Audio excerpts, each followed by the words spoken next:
Selamat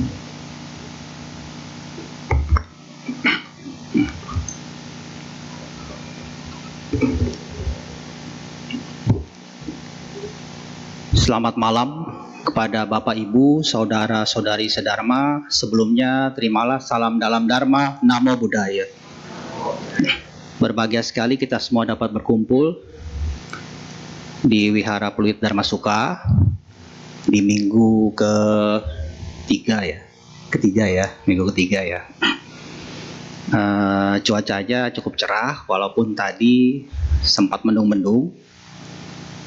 Pada hari ini saya akan menyampaikan tema mengenai nilai moral dalam tradisi. Bapak Ibu, Saudara-saudari sedharma, kalau kita mendengar kata tradisi, apa sih bedanya dengan budaya? Ada yang tahu nggak? Kenapa saya sebut tradisi? Karena budaya adalah sesuatu yang lebih besar, ya. Kalau tradisi adalah sesuatu yang wariskan turun-temurun. Saya membawakan ini terutama karena sebentar lagi bagi kita yang keturunan Tionghoa akan mengadakan sembahyang Cengbeng gitu ya. Tapi saya tidak membahas sejarahnya karena Bapak Ibu Saudara-saudari pasti sudah tahu sejarahnya gitu ya. Pertama yang saya tanya, kenapa disebut Cengbeng? Ada yang tahu nggak? Ada yang tahu nggak? Kok disebut Cengbeng? Dan kenapa selalu bulan April? Gitu. Ada yang tahu? Nggak ada yang tahu. Jadi mungkin sering dengarnya gini, Cengbeng itu artinya atau Qingming itu artinya bersih terang gitu ya. Taunya mungkin itu gitu ya. Tapi Bapak Ibu Saudara sedharma, sebenarnya kalau dalam kalender Tionghoa itu dibagi 24 posisi matahari ya, 24 posisi matahari. Dalam satu musim dibagi 6. Jadi bedanya 15 hari. Udah nangkep ya? Oke. Cengbeng itu adalah nama posisi matahari yang kelima. Namanya Qingming atau Cengbeng. Makanya selalu April gitu. Ya. Sama seperti Tangce. Kenapa disebut Tangce? Karena itulah posisi ke-22 dari posisi matahari berdasarkan kalender Tionghoa. Ya. Jadi udah paham ya, kenapa disebut Cengbeng dan kenapa disebut Tangce. Dan selalu di April dan selalu di Desember. Ya, dalam persembahyangan Tionghoa semuanya mengikuti penanggalan bulan, tapi hanya dua yang tidak, yaitu Cengbeng dan Tangce. Selalu antara 4 dan 5 April atau 21 atau 22, tergantung tahun Kabisat. Tahun ini adalah tanggal 4 April. Tapi kalau di keluarga saya, namanya Semeng Cengbeng, selalu tanggal 5. Kenapa selalu tanggal 5? Kok menyalahi aturan ya? Karena papa saya meninggalnya tahun 96, pas Cengbengnya tanggal 5 April, gitu ya. Jadi makanya saya keluarga Semeng selalu di tanggal 5, mau selain memperingati juga kematian dari papa saya. Kembali lagi, Bapak Ibu, apa sih nilai moral yang ada dalam perselipan dalam sebuah tradisi? Dalam hal ini saya kaitkan dengan kita sebagai Buddhis, gitu ya. Kita sebagai Buddhis kan kita adalah beragama Buddha, ya. Tentunya adalah seorang Buddhis. Tapi akar kita adalah akar ya mungkin ada karena keturunan Tionghoa. Nah ini apa kaitannya? Nah ini yang mungkin kita harus tahu. Bapak Ibu Saudara-saudari sedharma, dalam sebuah kita persembahyangan, sebenarnya ada nilai-nilai moral yang sebenarnya terkandung dalam sesuatu yang kita lakukan. Nah mungkin nilai moral inilah yang mungkinnya perlu yang harus kita ketahui. Ya. Apa sih nilai-nilai moral itu? Ya. Yang pertama adalah mengenai sikap menghormat kepada leluhur. Bapak, Ibu, Saudara sedharma, Buddha pun mengajarkan kepada kita kalau menghormati orang tua adalah yang sesuatu bakti yang paling utama. Dalam Sutra Bakti Seorang Anak dikatakan, walaupun kita seumur hidup mendukung ayah kita di bahu sebelah kiri dan ibu kita di sebelah kanan sepanjang hidupnya, kita tidak bisa membalas budi orang tua. Bahkan sampai kita mencungkil mata, mencungkil daging, diberikan kepada orang tua kita sepanjang hidup, itu pun belum bisa membalas budi orang tua. Karena itu dalam sutra bakti seorang anak dikatakan, berbaktilah kepada orang tua selagi mereka masih hidup, bukan ketika setelah meninggal. Dalam Sigalowada Sutta, dari 5 kewajiban anak kepada orang tua, saya pernah sebutkan di sini, dari 5, 1, 2, 3, 4 kita bisa lakukan ketika orang tua kita masih hidup. Ketika meninggal hanya 1, yaitu apa? Memberikan sesajian kepada mereka. Itu dulu, ya. Jadi 4 dan 1. Jadi adalah sesuatu yang terbalik bagi kita ketika orang tua sudah meninggal, baru mulai kita memikirkan bakti kepada orang tua. Tapi yang tidak boleh ditinggalkan adalah bagaimana kita bisa menghormati leluhur kita dengan baik. Ya, karena dalam Dharma pun itu diajarkan kepada kita adalah kita selalu menghormati orang tua, menghormati leluhur. Ya, karena tanpa leluhur tidak ada kita. Tanpa mama papa tidak ada saya. Tidak tanpa mungkin kalau di ini ama ya, ama atau akong gitu ya, tidak ada mama dan papa. Kalau tidak ada mak co dan kong co, tidak ada ama dan akong, dan seterusnya sampai ke atas. Karena itulah kita sangat menghormati leluhur. Dalam budaya Jawa pun juga sama seperti itu gitu ya, menghormati leluhur ya. Nah, Bapak Ibu, bagaimana cara kita menghormati? Apakah dalam tradisi ini ada sesuatu yang harus kita tahu? Yang pertama itu adalah kita harus menghormati ya leluhur kita. Itu yang pertama ya. Yang kedua adalah penguatan komunitas. Kenapa penguatan komunitas? Kalau dalam kita bersembahyang, semuanya pasti harus turun tangan gitu ya. Keluarga dan lain-lain kan harus turun tangan. Terlepas dari ekonomi dan lain-lain. Ya. Terlepas juga apakah di situ mungkin ada yang rasa bermusuhan atau tidak. Bapak Ibu ketika ke wihara, tujuannya apa? Berdoa, bersembahyang supaya hati kita menjadi lebih baik. Bukan berarti saya nggak mau datang ke wihara, soalnya saya ntar ketemu sama si Engko itu tuh saya benci banget sama dia gitu ya. Atau ntar sama Romo ini saya kurang bagus, kurang enak gitu misalnya gitu ya. Atau saya ketemu sama pengurusnya nggak enak. Loh, Bapak Ibu, tujuan ke wihara itu apa? Apakah hanya melihat seperti itu? Kan tidak. Ya, kita tujuannya adalah supaya hati kita menjadi tenang, supaya kita mendapatkan dharma. Itu dulu poinnya. Ya, poinnya itu dulu. Ya, jangan dicampur aduk. Sama ketika kita juga bersembahyang. Bisa saja mungkin antar saudara tidak akur. Tapi ketika kita bersembahyang, lupakan itu, mari kita bersama-sama. Kan begitu. Ya. Dan inilah kalau di Jakarta sekitarnya, ketika kita sembahyang, mungkin waktunya yang tidak pas gitu ya. Jadi karena apa? Karena lokasi jarak kita memang seperti itu. Dan itu nggak jadi masalah. Tidak usah diperdebatkan. Bagaimana yang keluarga bisa hadir sembahyang bersama, yaitu yang kita pilih harinya. Ya, kita pilih harinya. Ya.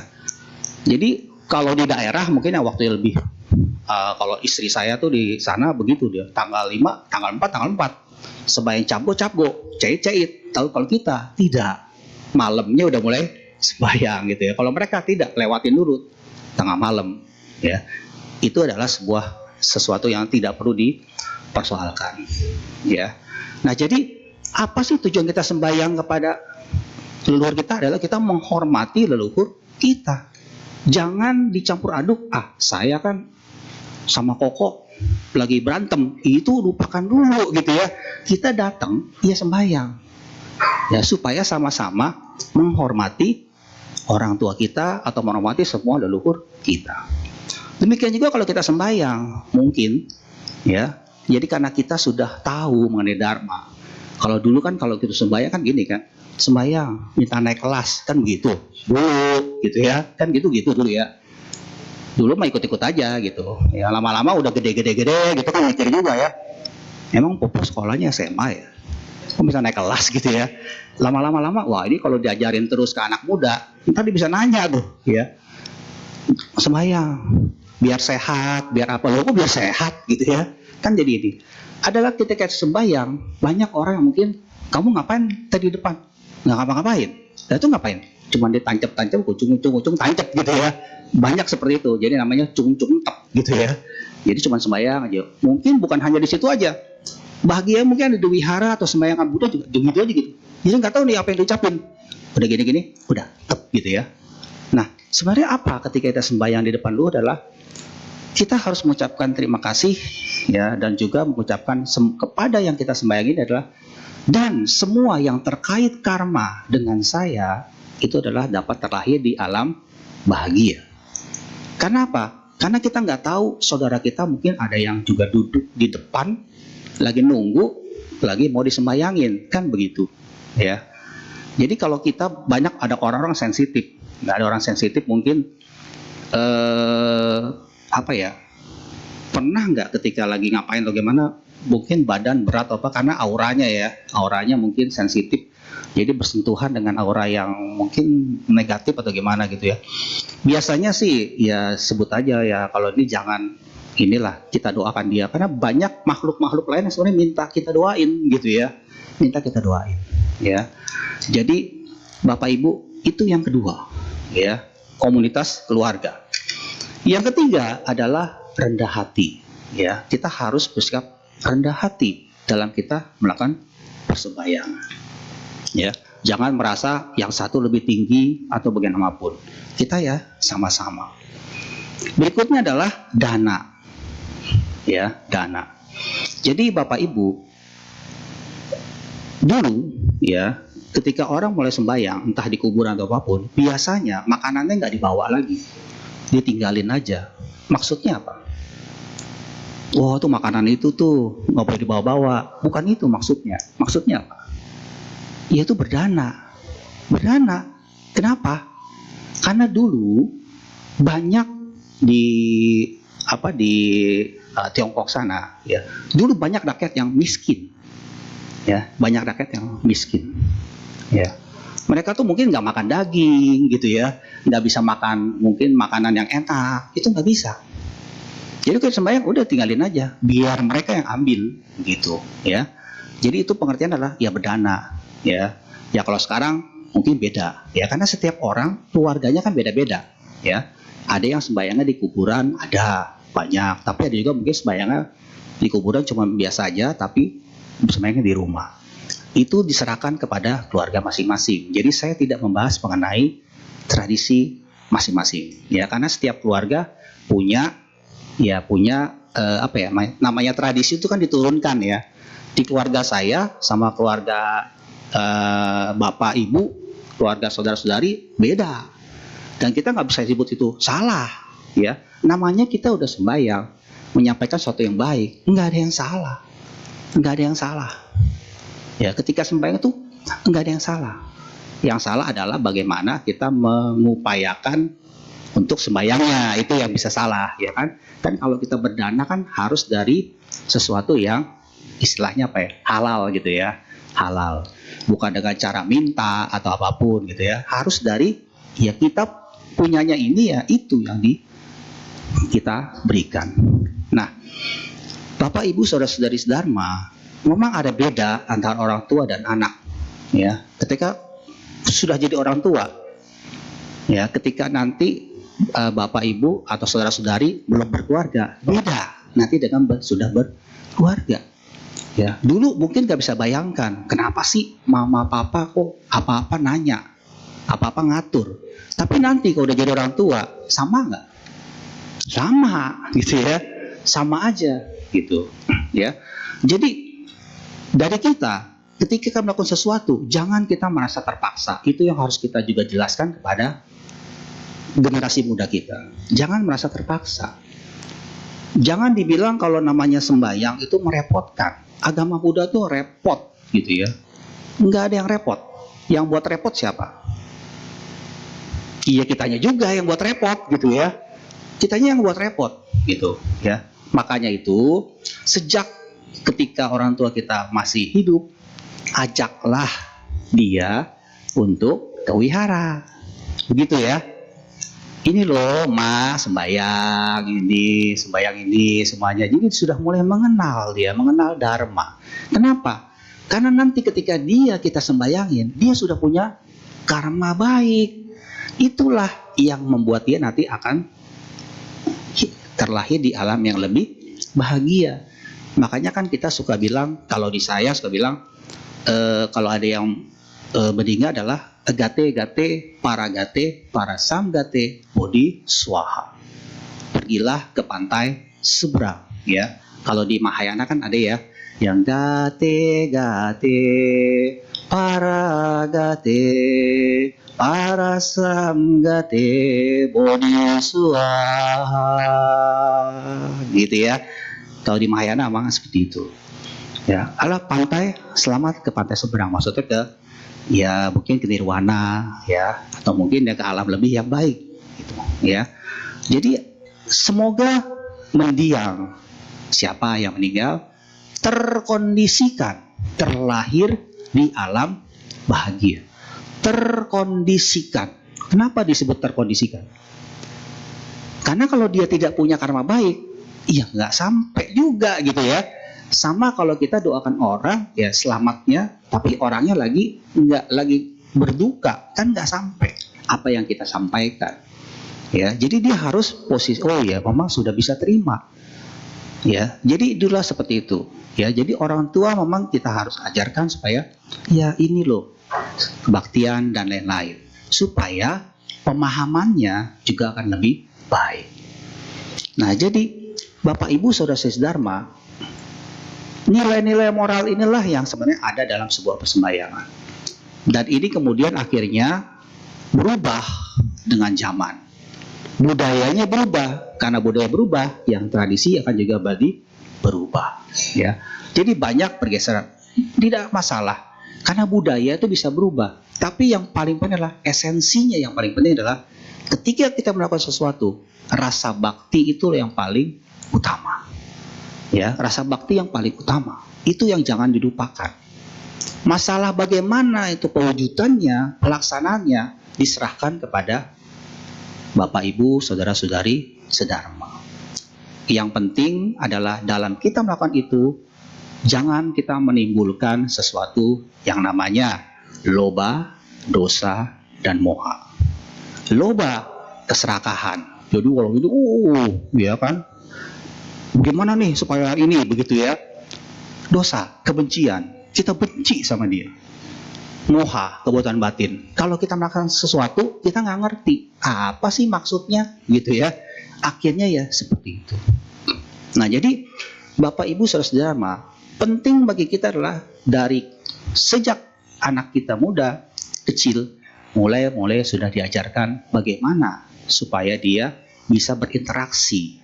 Ya, kalau ini loh, ya ini dijelaskan, ya, karena mungkin dari yang sebelumnya gitu ya, kan selalu kalau kita tanya kenapa sih ya mah seperti ini, kan pasti jawabannya pakai bahasa yang paling apa tuh, yang paling powerful.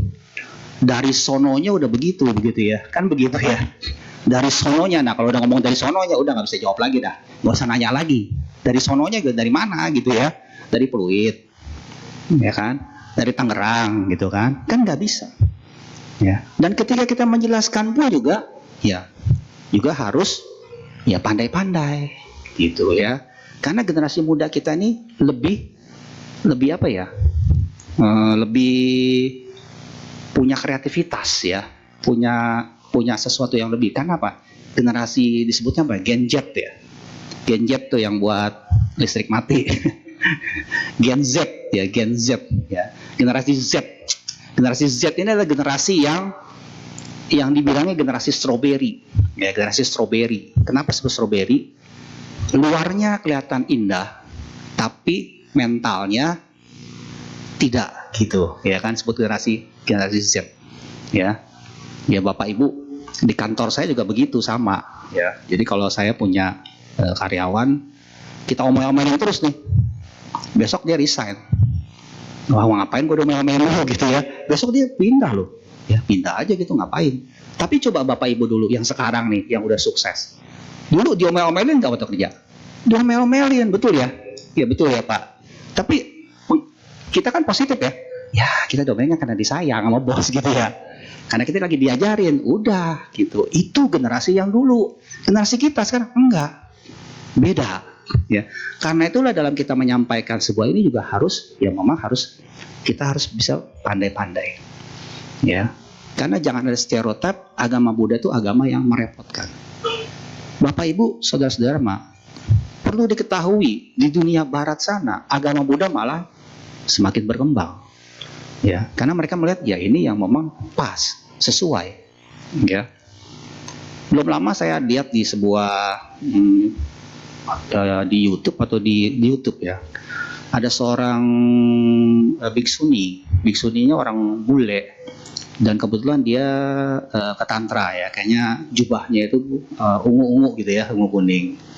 Jadi beliau ini ternyata bercerita dulu dia itu seorang yang sukses, tapi kemudian dia didiagnosa punya kanker, ya punya kanker. Akhirnya dia memutuskan ya udahlah, dia mau menghabiskan waktunya aja lah, dijual semuanya, dia riset semuanya, dan akhirnya temannya yang memberikan buku Buddha, tapi nggak dijelaskan bukunya mengenai apa, ya. Dan akhirnya sampai sekarang dia masih hidup, gitu ya. Dan memang dia akhirnya menjadi seorang biksuni, ya. Nah, jadi Bapak Ibu, dalam beragama ini adalah yang penting adalah bagaimana pengalaman spiritual kita, itu yang paling penting, ya. Karena itulah Bapak Ibu, ketika kita bermeditasi atau kita berdoa, kita harus bisa menurunkan tingkat pikiran kita. Saya pernah bawakan di sini ya mengenai berdamai dengan diri sendiri ya. Yaitu kalau tingkat pikiran kita tuh harus diturunkan dalam posisi yang antara kita mau tidur atau tidak. Jadi Bapak Ibu kalau lagi meditasi jangan bilang ngapain meditasi, ngantuk gitu ya. Emang bawaannya begitu kalau meditasi ya.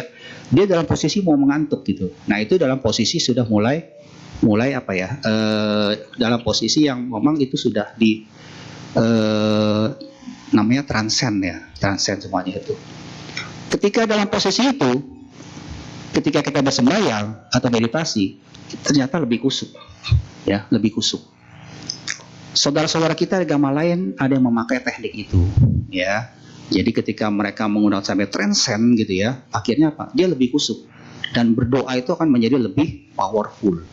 Dan itu adalah sebenarnya dari agama Buddha. Ya, pikiran itu adalah agama Buddha. Tapi kita malah meninggalkan gitu ya. Kita lebih kepada menujunya ke tradisi aja gitu ya. Tapi tidak melihat esensinya. Dharma itu adalah seperti apa. Seseorang memahami Dharma, tentunya dia bisa menerima apa yang selama ini dia dapatkan. Bapak Ibu, dalam kita melakukan dana, memberi, bagus. Tapi pernah nggak suatu ketika Bapak Ibu kok merasa saya ini berdana terus ya, kayaknya capek. Ada yang punya pikiran seperti itu nggak? Nggak ada, bagus ya. Tapi kalau ada seperti itu, jangan lupa kita memberi, seharusnya kita juga mencas diri kita gitu ya kan. Dicas juga, kita nggak bisa gitu ya kan, nggak bisa masanya apa ya, ibarat tukang cukur, kalau dia mau cukur sama siapa? Yang tukang yang lain, nggak mungkin bisa cukur sendiri dia gitu ya, nggak bisa gitu ya. Seorang tukang urut deh gitu, dia kalau capek ya dia cari tukang urut yang lain, dia nggak bisa ngurut-ngurut, apalagi di punggung gitu, gimana caranya gitu ya kan, nggak bisa. Kita pun juga seperti itu, kita melakukan sesuatu yang baik ya terus gitu ya, tapi kitanya lupa mengisi kita. Bagaimana cara ngisinya? Bagaimana cara ngecasnya? Ya tentunya dengan banyak berbuat baik lagi ya. Tapi yang paling utama ngecasnya bagaimana? Harus ada rasa syukur. Ketika kita bersyukur, ngecas. Kenapa? Ya kita harus bersyukur gitu ya. Kita harus merasa bersyukur.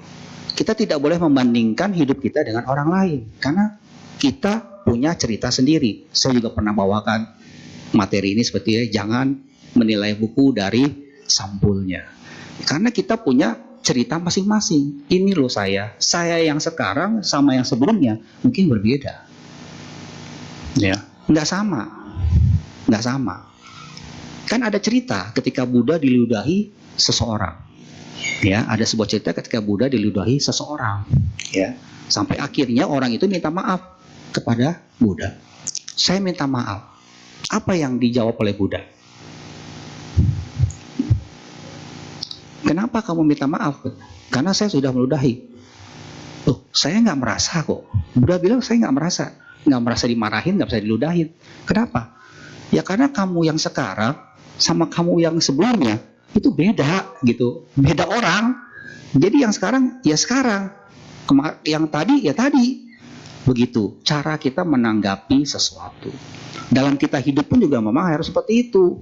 Ya, karena kita tidak bisa membandingkan hidup kita dengan orang lain. Karena itu kita harus banyak bersyukur. Ya.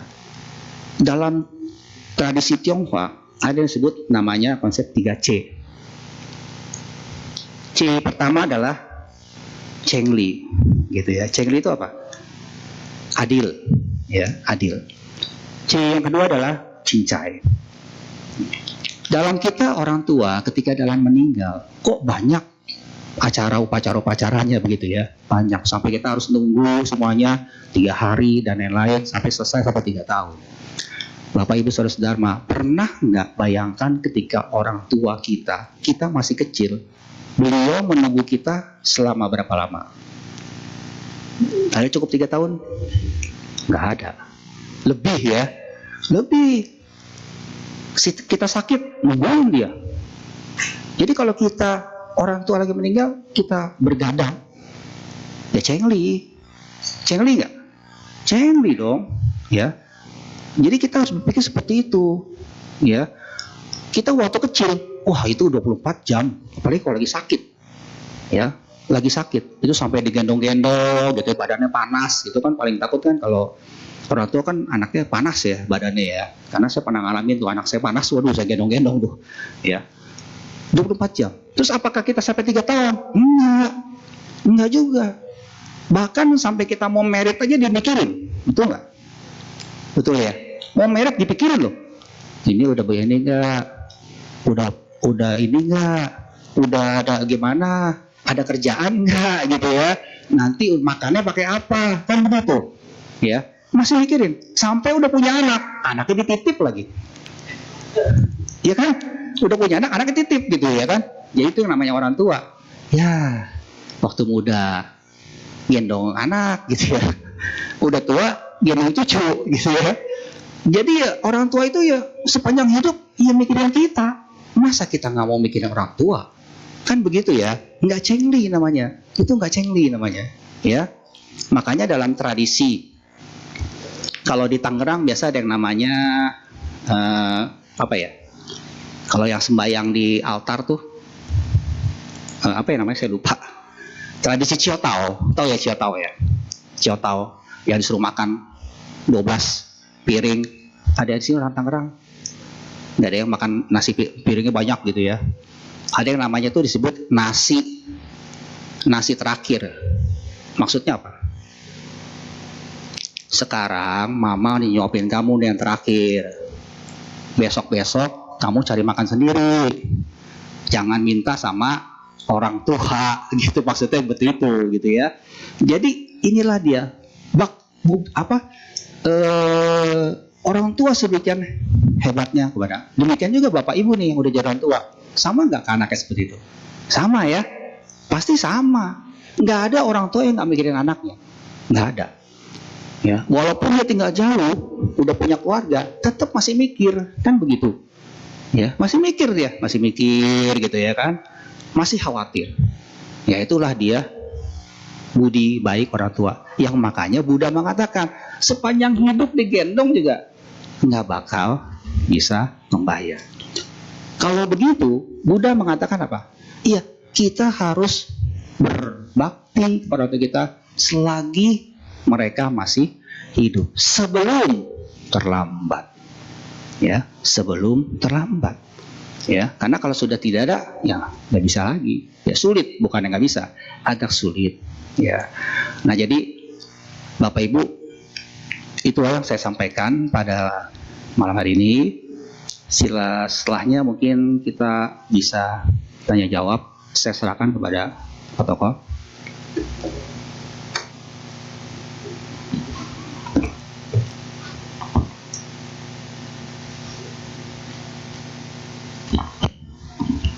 Baik, demikian ceramah dari Romo Iwan.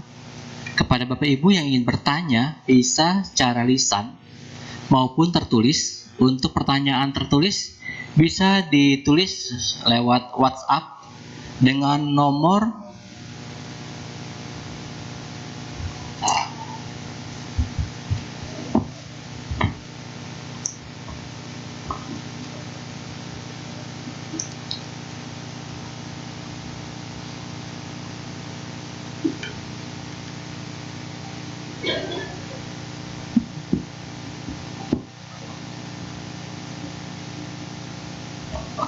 0811 9921 098.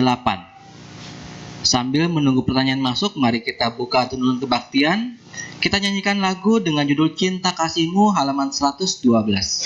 Kepada petugas dipersilahkan.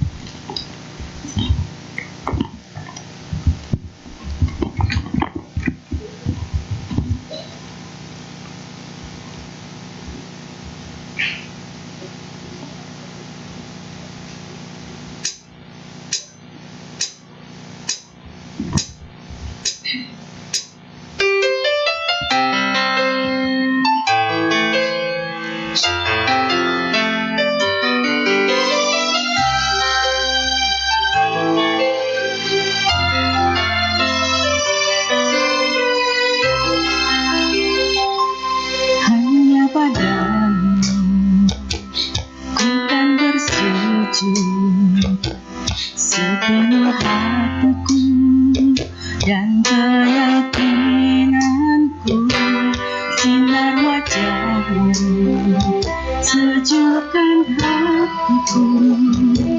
Cinta dan kasihmu damaikan jiwaku. Berikanlah hati menjadi indah, tak berpaling dari melalui jalan yang berliku. Ku genggam namamu, hanya di dalam dirimu aku temukan cinta yang abadi. Cinta kasihmu yang suci kau pancarkan kepada umat manusia, tanamkanlah dalam diri cinta yang diajarkan Sang Buddha. Marilah kita pancarkan cinta kasih, semoga semua makhluk berbahagia.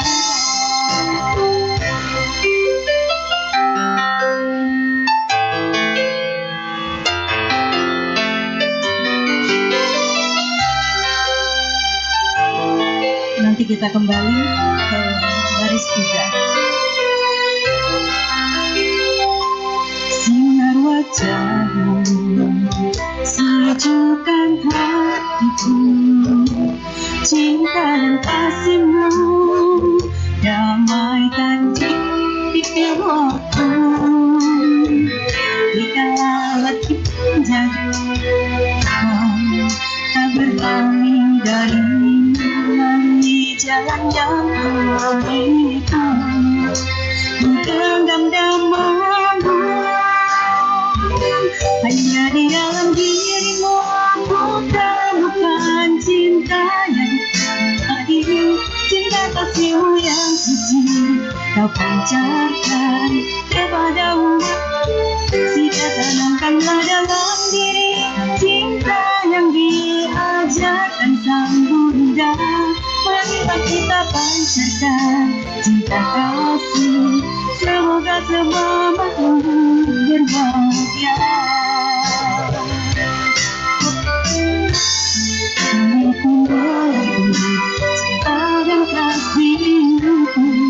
kita suka dan duka dipendam dalam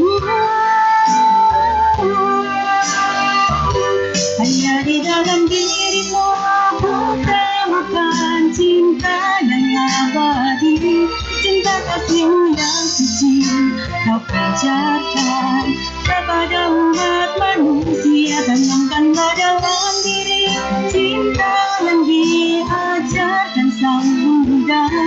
Marilah kita pancarkan cinta kasih, semoga semua makhluk berbahagia.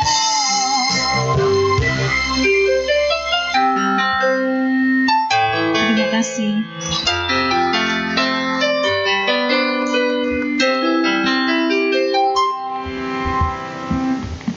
Oke, apakah ada Bapak Ibu yang ingin bertanya secara lisan? Kami persilahkan untuk maju. Oke, apabila tidak ada, saya akan membaca pertanyaan tertulis, Romo. Ini ada 2 pertanyaan yang sama, jadi saya gabung jadi satu, Romo. Namo Buddhaya, Romo, bagaimana pendapat Romo tentang sembahyang cengbeng dengan membakar uang kertas dan pernak-pernik dari kertas yang kemudian dibakar? Lalu apakah bisa diterima oleh almarhum? Baik, ini pertanyaan yang sering ditanya gitu ya. Karena dulu kita nggak pernah nanya gitu ya. Bakar uang kertas. Jadi ada yang namanya kimchwa. Kimchwa itu gambarnya Patsien ya, 8 dewa ya.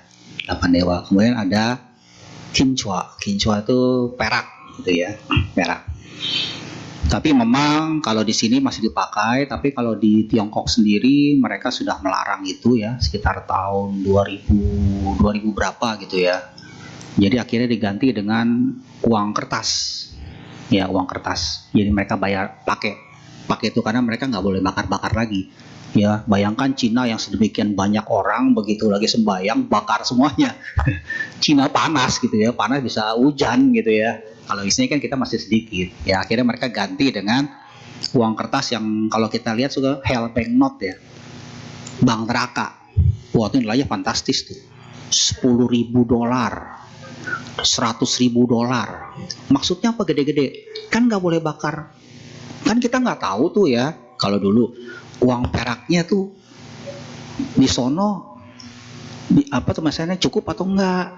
Dulu kita masih bakar rumah, bakar mobil. Sekarang kita nggak bakar apa-apa. Kan nggak tahu biayanya mungkin mahal di sono gitu ya. Makanya jangan lahir di neraka, biayanya mahal. Ya, kalau di sorga kan enak, mau makan nggak ada gitu ya kan. Kalau di neraka susah gitu ya. Mungkin disogok-sogok juga tuh ya. Nah, masalah sogok nanti ya saya bicara sekilas mengenai kenapa ada banting semangka ya. Nah, jadi Bapak Ibu, pengertian kita ketika kita bakar kertas memang dulu itu adalah sejarahnya ketika bakar kertas itulah karena dulu itu di Tiongkok sendiri banyak juga orang anak-anak terlantar ya, anak-anak terlantar. Mereka tidak ada panti asuhan. Panti asuhan pertama itu apa? Kelenteng. Panti asuhan pertama itu kelenteng. Jadi kalau ada orang anak dia nggak mau anaknya dibesarin semuanya, ditaruh aja depan pintu kelenteng. Kan begitu buka lah ada bayi gitu ya. Nah mau nggak mau kamu mesti digedein, dibesarkan. Nah akhirnya kemudian mulai ada tradisi atau bagaimana akhirnya ya bakar kertas. Dan ini juga ada pengaruh dari Taoisme. Karena di Taoisme itu pengertiannya adalah di tradisi Tionghoa yang pengaruh dengan Taoisme itu kalau orang lah meninggal mereka tidak tumimba lahir langsung ya. Nah, ini ceritanya kalau pengaruh Taoisme. Jadi mereka tuh nanti ada dunia bawah, namanya dunia bawah ya. Dunia bawah nanti dikasih KTP. Oh iya benar. Oh udah meninggal. Oh benar. Tahu gini, oh ini belum meninggal. Kamu kenapa di sini? Saya kemarin loncat dari gedung lantai 17 gitu. Wah, bunuh diri, nggak bisa. Tunggu dulu di sini. Ini ada ruang tunggunya. Nanti kalau tanggalnya sampai baru boleh masuk. Begitu ceritanya. Taoisme tuh, ya begitu ya. Jadi ini perlu tahu juga tuh kenapa gitu. Nah itu nanti tuh masuk semuanya ya. Nah itu biasanya ketika mau meninggal dijemput sama dewa yang satu. Jadi namanya He Cheng saya lupa namanya, yang kalau pernah lihat di kelenteng, yang satu badannya tinggi dua, yang satu hitam, yang satu putih. Itu dijemput tuh, Hechang Wusa kalau nggak salah ya, saya lupa namanya. Itu dijemput, katanya begitu. Makanya kalau orang mau meninggal katanya suka lihat saudaranya yang meninggal begitu ya. Kita nggak tahu nih, soalnya saya belum pernah meninggal. Belum pernah mati suri juga gitu, jadi saya nggak tahu ya. Nah katanya begitu ya, jadi lahir tuh di dunia bawah, dikasih KTP semuanya, akhirnya sampai nanti tunggu di sebuah perkampungan, dianterin kan udah dikasih KTP, oh di blok A nomor 1, tinggal di situ. Selama mereka nunggu di sana sebelum tunggal lahir, mereka mendengarkan dharma. Siapa yang menyampaikan dharma? Bodhisattva Sitigarbha Ticangwang Pusa. Makanya kalau kita baca kan apa? Kalau meninggal baca Sitigarbha ya. Namo Sitigarbha Bodhisattva Maha Satwa. Karena Bodhisattva Sitigarbha punya janji. Kalau orang lain masih di situ, dia adalah orang terakhir yang akan tunggal lahir ke arah nirwana. Itu janjinya Bodhisattva Sitigarbha. Dari aliran Mahayana ya, seperti itu ya. Jadi beliau tuh memang ya udah sampaikan dharma aja tuh yang lagi nih. Nanti sampai ketika waktunya ya, sampai tuh waktu mau lahir gitu ya, yang nggak lolos lagi direndam, katanya direndam gitu ya. Yang lolos lagi nunggu disampaikan dharma, nanti sebelum lahir dikasih bubur supaya lupa gitu katanya ya, supaya lupa katanya begitu. Ini pengaruh gitu ya. Karena cerita itulah membakar kertas supaya apa? Supaya ini sampai nih, sebelum ini lagi transit sampai, itu dari cerita Taoismenya ya. Tapi dari sisi yang itu adalah supaya mencari dana supaya bisa kelenteng itu hidup ya, ya. Kalau sekarang Bapak Ibu Saudara Dharma diserahkan lagi kepada kebijakan Bapak Ibu. Kalau itu memang tradisi yang sudah dijalankan, ya silakan saja. Tapi mungkin tadinya bakarnya sekarung, ya mungkin cuman sedikit, ya. Ya, mungkin cuma sedikit. Kenapa? Karena mungkin uangnya bisa lebih kita gunakan apa? Bapak Ibu bisa berdana, ya, mungkin kepada wihara atau berbuat baik. Tapi kemudian berbuat baik itu sampaikan juga kepada waktu kita sembahyang. Papa, saya menyampaikan dana atas nama Papa, supaya Papa lahir di alam yang bahagia. Apakah Papa kita hadir di situ? Nggak tahu juga, ya. Karena ada satu alam peta yang bisa menerima barang persembahan, ya. Barang persembahan. Kalau leluhur kita lahir di situ, dia bisa terima. Tapi kalau tidak, ya mungkin akan lahir sampai ke saudara-saudara kan kita satu kelahiran banyak loh, ya. Satu kelahiran kita punya satu papa dan mama. Papa berapa saudara? Mama berapa saudara? Punya sepupu banyak lagi. Bayangkan dalam satu kehidupan anaknya banyak, ya. Ada AI, GI, SAI gitu ya, banyak gitu ya kan. Ya kan?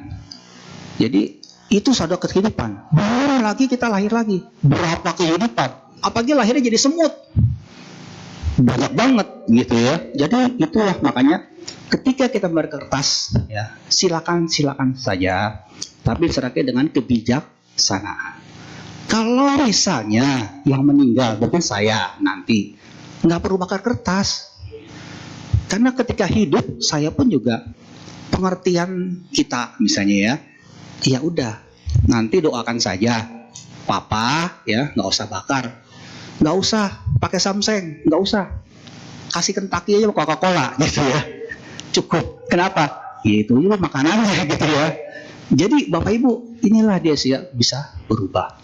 Jadi masalah sampai atau tidak, selama Bapak Ibu menyampaikan sesuatu tekad yang baik, dia akan sampai. Tapi mungkin bentuknya bukan seperti nanti jadi uang kertas nih sampai sana. Belum tentu loh. Ini kertas dibakar jadi uang kertas lagi sana. Belum tentu. Ya, tapi yang penting adalah bagaimana kita bisa menyampaikan bakti kita kepada mereka. Jadi masalah pembakaran uang kertas tergantung dari kebijakan masing-masing. Ingat, budaya bisa berubah, ya. Budaya bisa berubah. Kalau suatu saat kita nggak boleh bakar, kemudian kita nggak sembahyang nggak?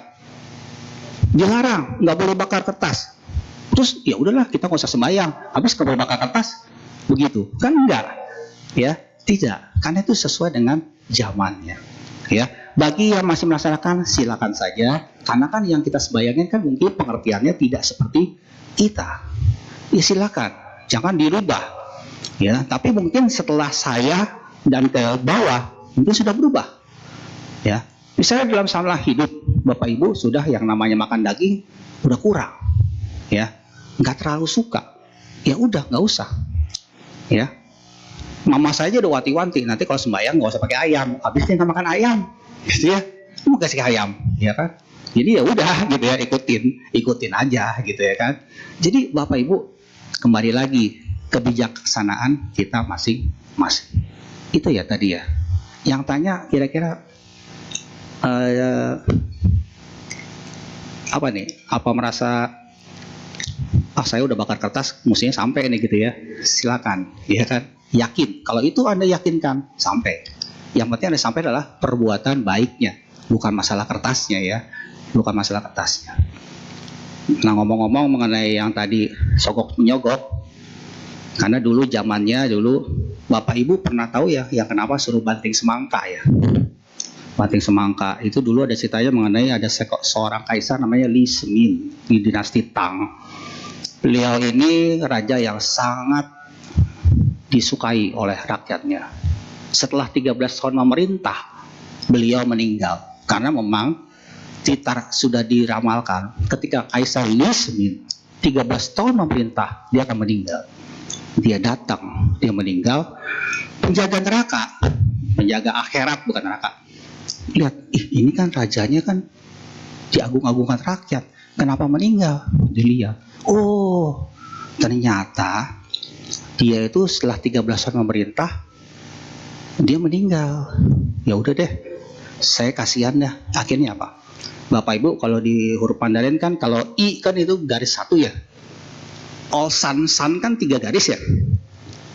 Akhirnya di bukunya diapain sama guru penjaga akhirat? Yang I-nya ditambahin garis saja 1, 2. Jadi 3. Jadi 33 tahun. Nanti kasih aja ke Kaisar Ganloong. Pas dikasih lihat, wah kok udah di sini? Ini mestinya kan 33 tahun katanya ya. Katanya 33 tahun. Udah balik lagi. Ya Mbak, sebelum dia balik, dia tanya penjaga akhirat, saya terima kasih, mau terima kasih. Kira-kira, ya, apa sih yang balas budi saya kepada penjaga? Kan dia udah ini kan, udah dikasih hidup lagi, tambah 20 tahun berarti. Sebenarnya si penjaganya bilangnya adalah labu parang. Karena bahasa Mandarin labu parang sama semangka itu beda dikit ya. Saya nggak tahu bahasa Mandarin ya. Labu parang apa ya? Muswo atau apa gitu ya. Sebenarnya itu labu parang. Cuman dia lupa begitu sampai di sini. Apaan ya? Ya akhirnya disebut semangka. Akhirnya muncul disebut semangka, dibanting supaya menunjukkan oh ini loh kamu udah meninggal begitu ya. Jadi ada ceritanya. Cukup menarik gitu ya. Cukup menarik walaupun mungkin bagi yang sekarang tahayul juga gitu ya, kenapa harus semangka gitu, kenapa bukan duren? Tahu bukan emang duren? Ya kok dibanting nggak ada yang deket-deket, kena kaki nanti bahaya ya. Oke, ada lagi? Lanjut yang tadi Romo, kalau patidana bagaimana Romo? Oke, patidana juga adalah salah satu kita menyampaikan dana ya, suka menyampaikan dana, betul, itu adalah satu hal yang baik ya. Sama seperti kalau kita juga mengucapkan doa idang o natinang hotu ya, itu juga satu yang baik ya.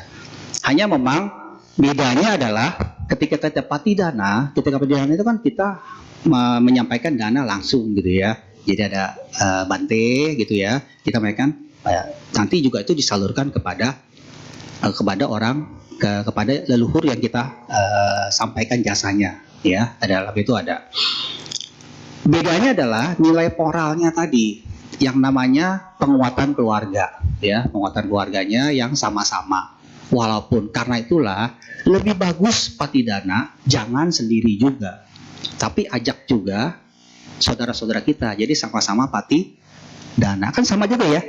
Jadi penguatan keluarga. Yang penting itu penguatan keluarga, ya. Jadi kalau bisa, yuk ikut yuk kita patidana sama Bante. Jadi jangan sendiri, berdua ngajak keluarga, jadi rame, nggak apa-apa. Jadi bagus gitu ya. Itu ya. Jadi nggak dilarang. Selama kita berbuat baik, nggak ada yang larang, nggak ada yang larang. Ya, mau sembahyang, mau apa, semuanya baik.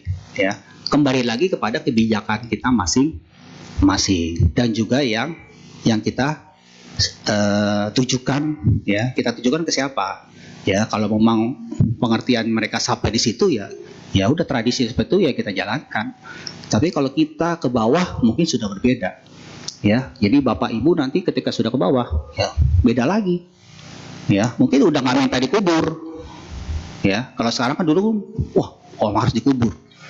Ya, kalau sekarang mungkin ya udah kremasi aja, abunya buang di mall, buang di laut gitu maksudnya ya. Habis orang anaknya lebih suka ke mall sih daripada ke laut. Gitu ya. Kalau ke mall kan tiap minggu didatengin gitu. Oke, itu joke ya. Jadi silakan aja ya, tapi tentunya harus ya bareng-bareng, ya harus dibangun yang namanya kekeluargaan. Jangan sampai hilang. Ya, jangan sampai hilang. Tuh ya, ada teman saya juga seperti itu.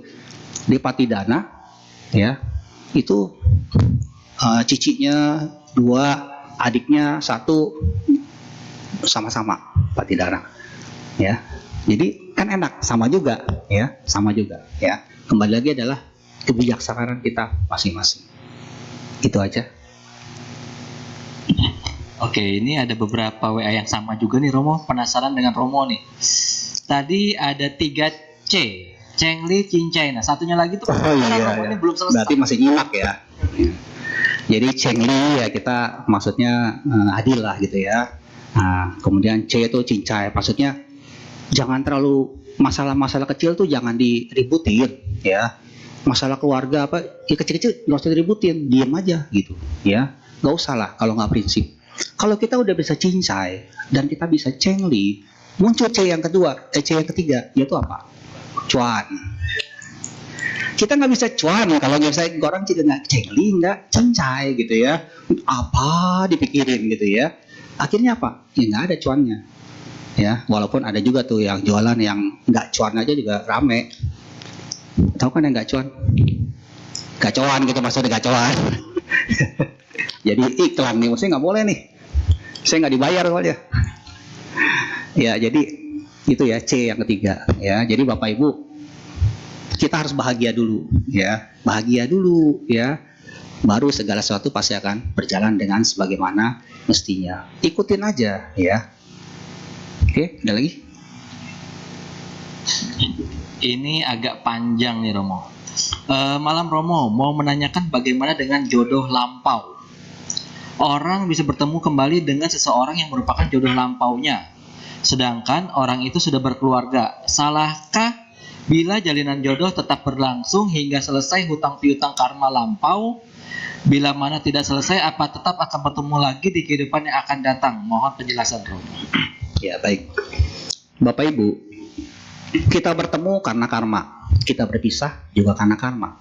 Tapi kita tidak boleh menyerah kepada ya udahlah, terimalah karmamu. Nah, itu ya tidak boleh. Ya, sebelum kita laksanakan, sebelum kita usahakan, jangan nyanyi terimalah karmamu. Dikala daku sedih amat, ya. Tetap kita usaha, setelah itu ya baru terima karma. Bapak Ibu, kita bertemu tadi saya bilang karena karma. Apakah karmanya itu adalah suatu karma yang memang pas? Belum tentu. Bisa saja kita dulu adalah musuh, tapi ditemukan dalam satu keluarga. Bisa. Ya, dua musuhan dalam satu keluarga. Dia jadi mama saya lagi. Yang dah. Kan kalah tua gitu ya. Kan kalah tua. Ya mama kalau mau ngomong masih saya ngelawan gitu kan. Susah. Ya kan? Nah, kalau begitu bagaimana? Ya selesaikan dalam kehidupan sekarang. Bagaimana supaya nggak berantem?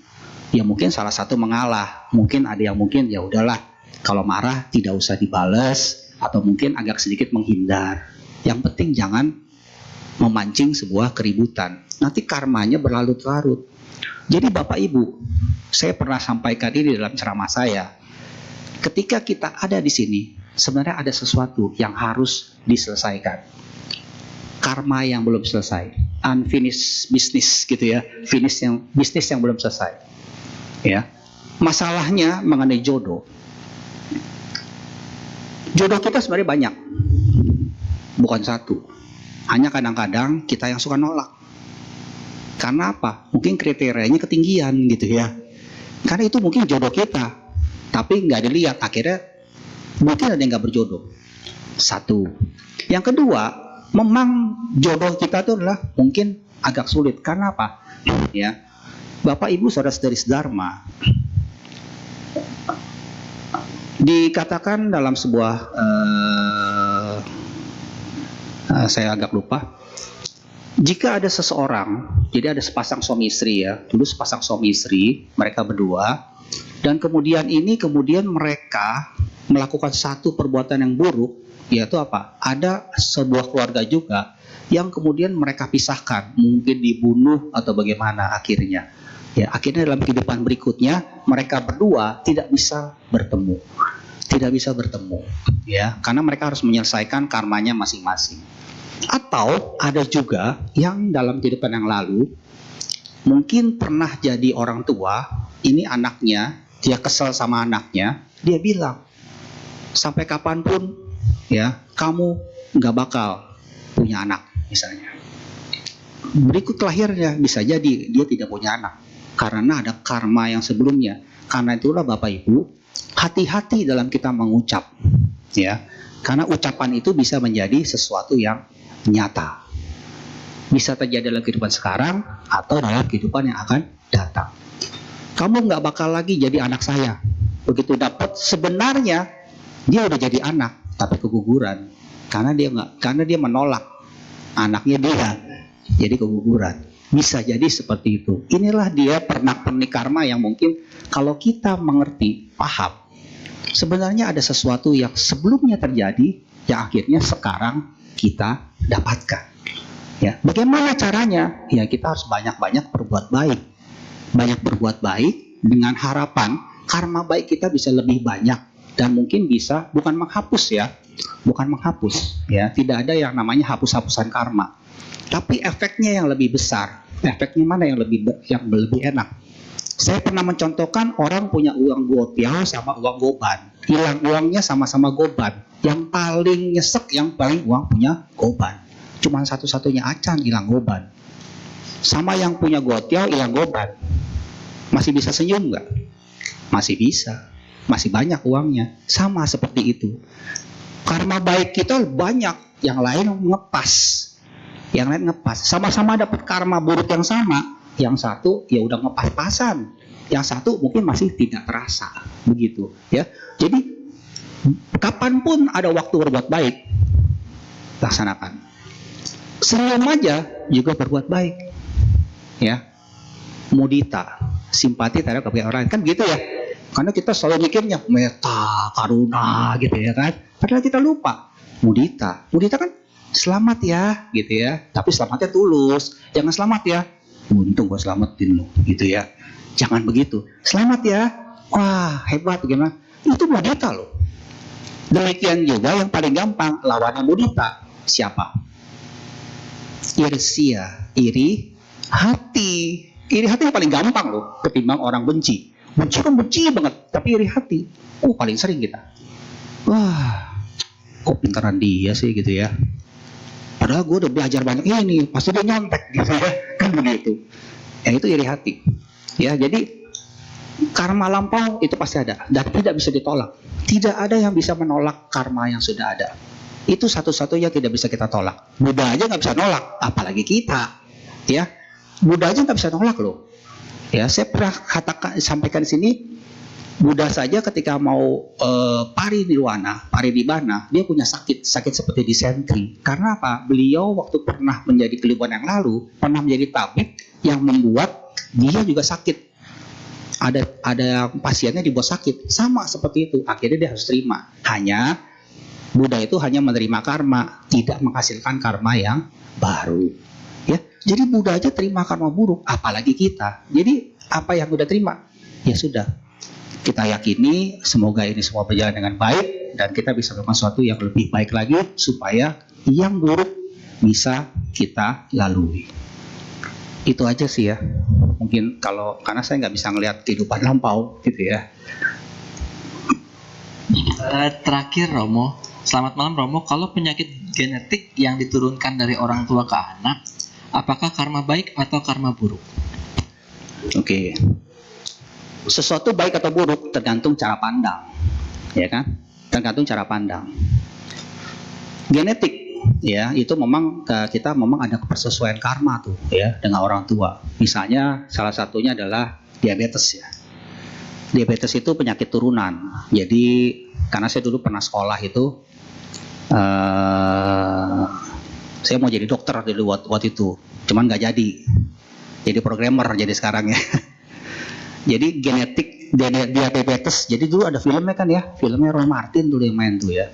Jadi ada mahasiswa karena dia punya orang tuanya diabetes, jadinya dia kemungkinan diabetesnya lebih besar. Ya, apakah itu suatu hal yang buruk? Bisa jadi. Tapi apakah itu suatu yang baik? Iya bisa. Kenapa? Mungkin dengan begitu kan makannya juga lebih terjaga, gitu kan ya? Mikirnya yang ini aja gitu, ya. Jadi bisa baik, bisa buruk, ya. Apakah menjadi seorang yang cantik itu baik? Bisa iya, bisa tidak. Orang jelek, bukan jelek lah, kurang cantik gitu ya, kurang cantik gitu ya. Apakah itu merupakan sesuatu yang buruk? Misalnya kan yang giginya mungkin maaf giginya yang agak tonggos gitu ya. Apakah itu buruk gak? Ada loh bintang film yang tinggi tonggos tapi jadi kaya. Buruk gak? Enggak. Kita yang biasa-biasa aja, ya gitu-gitu aja gitu ya. Jadi baik atau buruk tergantung dari cara pandang, ya. Jadi ketika kita mendapatkan hal itu, yang kita harus yakinkan adalah ya inilah yang memang kita harus terima, bersyukur, ya. Kita harus bersyukur. Itu aja sih, ya. Masalahnya mungkin bagi yang sudah menerima ya agak sedikit berat, ya memang itu yang terjadi, ya. Tapi marilah kita bersama-sama memandang kita ini dengan sesuatu yang positif. Yang Bapak Ibu, pikiran yang positif bisa menolong kita untuk beberapa penyakit-penyakit yang mungkin disebabkan oleh mental, ya. Saya pernah isi juga di sini ya mengenai bernamai dengan diri sendiri. Kenapa? Karena kalau kita tidak bisa melepaskan beban kita ya lepas gitu ya, itu pasti akan ada hal-hal yang mungkin dalam kehidupan kita ini akan berjalan dengan kurang baik. Ya, mungkin kalau yang pernah dengar ceramahnya saya itu ada beberapa contoh ya. Seperti itu aja sih. Sudah? Ya. Mungkin ada conclusion terakhir. Oke. Jadi kesimpulannya adalah tradisi itu tidak bertentangan dengan dharma, ya, tidak bertentangan, ya. Yang harus kita yakinkan adalah dalam kita menjalankan tradisi, ya, jangan kita kemudian ini harus seperti ini, itu harus seperti itu, jangan seperti itu. Kenapa? Karena kita harus fleksibel, ya, harus fleksibel. Karena yang paling utama adalah kita harus mengerti esensinya. Yang paling utama dalam hal kita bersembahyang adalah bakti kepada leluhur. Itu yang paling harus kita yakinkan. Dan ketika kita sembahyang kepada leluhur dan Bapak Ibu, tanpa sadar pun Bapak Ibu sudah disembayangi sama leluhur kita yang sebelum-sebelumnya. Merasa nggak? Ada yang merasa nggak?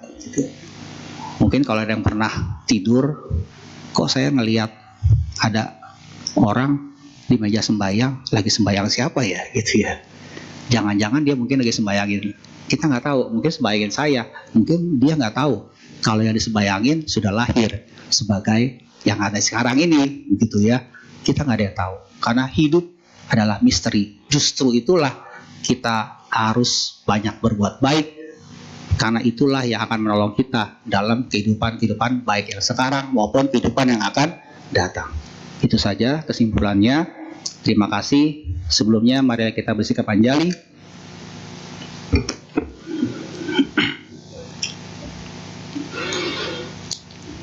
Yang kincira tenang oke, wijati wiwidang putu, ratanang Buddha samangati, tasma soti bawantute. Yang kincira tenang oke, wijati wiwidang putu, ratanang Dhamma samanati, tasma soti bawantute. Yang kincira tenang oke, wijati wiwidang putu, ratanang sangga samanati, tasma soti bawantute. Permata apapun yang terdapat dalam dunia ini, tidak satupun yang menyamai permata Buddha. Semoga Anda sejahtera. Permata apapun yang terdapat dalam dunia ini, tidak satupun yang menyamai permata Dharma. Semoga Anda sejahtera. Permata apapun terdapat dalam dunia ini, tidak satupun yang menyamai permata Sangha. Semoga Anda sejahtera. Semoga semua makhluk hidup berbahagia. Sabe sata bawantu sukitada. Sadu, sadu, sadu. Terima kasih, selamat malam. Sebelumnya terimalah salam dalam Dharma. Namo Buddhaya. Kami atas nama umat dan pengurus Wihara Bukti Taman Suta mengucapkan terima kasih kepada Romo atas dhamma desananya.